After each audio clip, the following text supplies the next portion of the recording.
Okay guys, let's talk about how to cram for an exam. So there are 4 simple steps that you need to know to cram for an exam, and so I'm going to make this quick because obviously time is of the essence. Number 1, understand the situation. This is just priming you mentally to prepare for what's going to come. Know the time before the exam. Is it 3 days, 2 days, 1 day? 1 day, better get a move on. Good thing you're watching this video. Know the time required for sleep. Make sure you plan a sleeping schedule. Don't just suddenly decide to go to sleep. You'll feel much worse for doing that. So make sure you write down your days of what we're going to do. And I'll write this down further. Realize that you may fail. Failing may not be the worst thing. If you have to repeat one semester, this could actually prove very beneficial for the next 5-10 years of your life. Allocate your time, like I said before, morning, afternoon, night.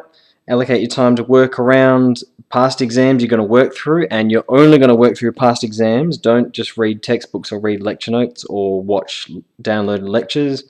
Allocate time for eating, work if you have to work. Try not to work. Allocate your time for sleep and stick to your schedule. Also allocate the time required to drive to the exam. You don't want to be late. Number 2, get your equipment.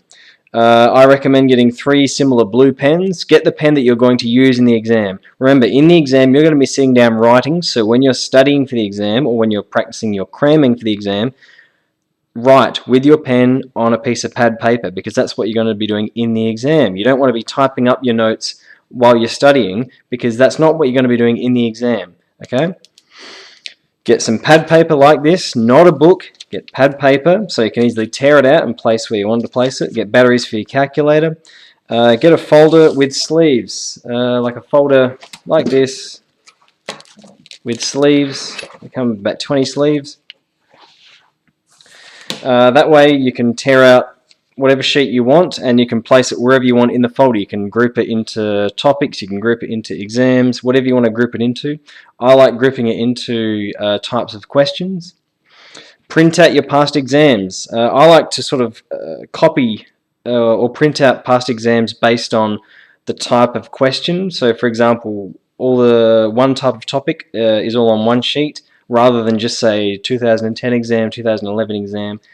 That way, when you come up to a type of question in the exam, you know sort of what to reference. Okay. Get practice exams or get practice questions from textbooks. So just go through a textbook, look at an exercise, a type of question, copy it down and write down the solution. Textbooks are just a reference, same with your lecture notes. Don't just sit there reading textbooks. That's a complete waste of time. Remember, all you want to do is pass the exam. You're not going to learn much in the next 2-3 days, okay? All you want to do is pass the exam. Your time for learning is gone, okay? That was a month ago.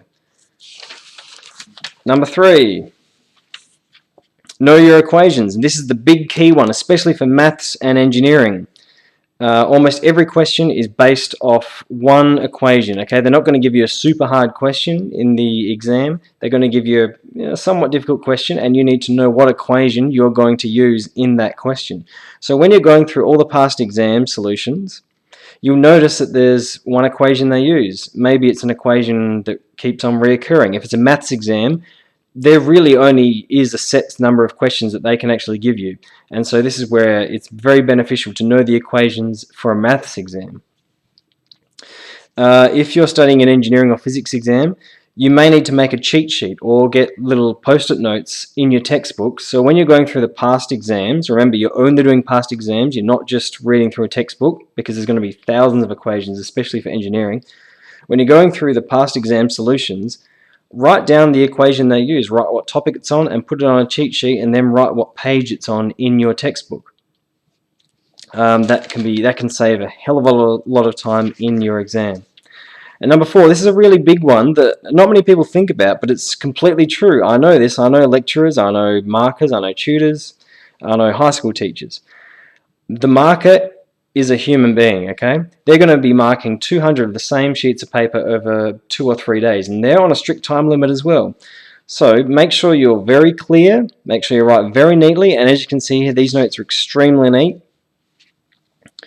Use lots of space, okay? If you need more sheets of paper, you can always ask for more sheets of paper, okay? Don't try and cram it all in one little spot. Don't just write random numbers with no real meaning. Don't just write an equation and then put numbers in. Explain what the equation is, okay? Maybe write a quick sentence on where you got it from. When you write your solution, don't just write the number, okay? There's a huge mistake. The answer is not just the number. Write down at the bottom what that number means, okay?